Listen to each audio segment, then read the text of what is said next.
Development, Healthy Emotional Growth, and Avoid Harm in Babies by me, Bailey Bennett. What is optimal development? In Dort J. Ryder's article on optimal development and becoming an optimizer, he describes optimal development being conceptualized as enabling children to grow into flourishing persons, that is, persons who have developed and are still developing, with the domains that can be said to be objectively good for all people. What does optimal development look like? To grow optimally, children need to receive things such as nurturing care, adequate nutrition, and they need to be in good health. They need to feel safe and secure and have opportunities to learn from birth. Optimal development looks different for every child, as every child is different. Some examples of what optimal development look like include reaching developmental milestones such as fine motor and visual skills, dressing skills, speech and language development, grooming skills, weight and height. Optimal development also requires nurturing care, which is the feeling of being safe and secure.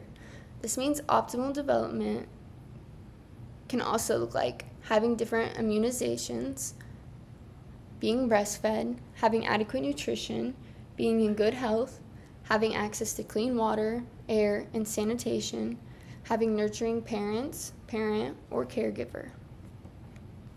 What are the risk factors for child abuse and child neglect? Which demographic is most vulnerable?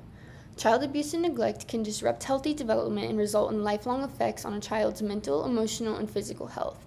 Being at risk for abuse and neglect can be the result of many things, such as a child's location, economic status, care needs, caregiver's health, mentally and physically, relationship statuses in their life, and more.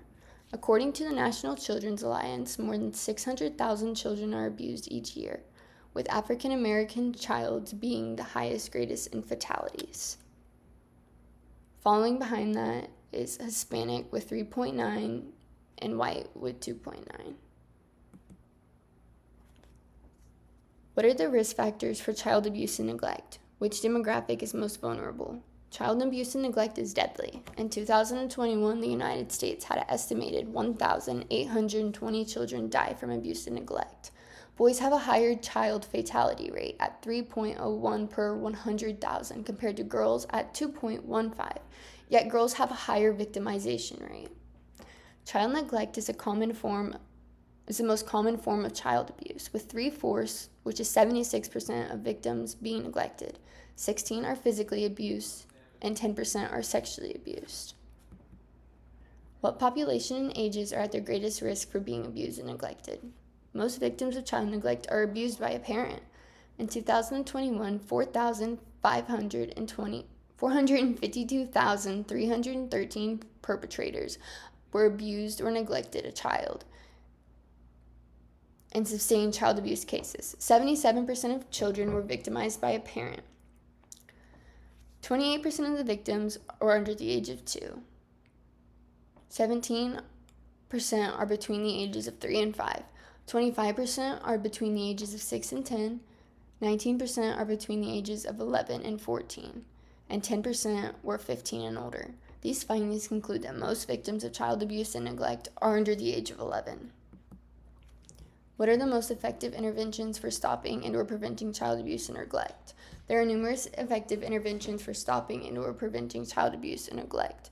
According to the Washington State Department of Children, Youth, Families, some effective interventions for stopping or preventing child abuse and neglect include volunteering your time to help families, disciplining your children accordingly by keeping your cool, being a nurturing adult that creates safe environments for children, educating yourself and others on abuse and neglect, teaching your children their rights, and knowing how to report a case of abuse or neglect.